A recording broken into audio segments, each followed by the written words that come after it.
ওম শ্রী পরমাত্মনে নমঃ। গুরু মহারাজের শ্রীচরণে জানাই আমার শত কোটি প্রণাম।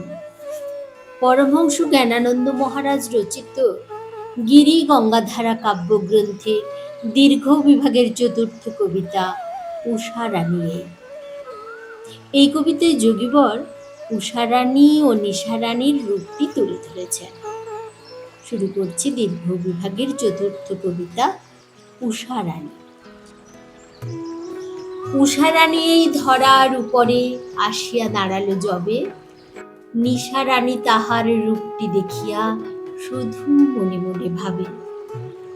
এক মুহূর্ত দাঁড়াই থাকার উপায় তাহার নাই, আজিকার মতো কর্মের শেষ, যাই আমি চলে যাই। বিনিদ্র রজনী আমার কেটেছে, এ জীব আমার কোলে।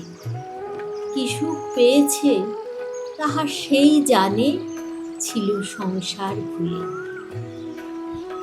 নিদ্রাভিভূত সকলে থেকেছে আঁধার সাগরে ডুবে। নিশা নাহি হলে এ জড় জগৎ শান্তি পেত কে কবে। মহাকাশের বুকে নিশানাথ আর তারকার দল, জাগিয়া থাকিয়া সবই দেখেছে নিশীথের কত বল। আমার প্রভুর আদেশানুসারে কর্তব্য সাধিতে আসি, জ্ঞানানন্দ কহে প্রভুর মিলনের সুখ দিও রাশি রাশি। হরি ওম তৎসৎ।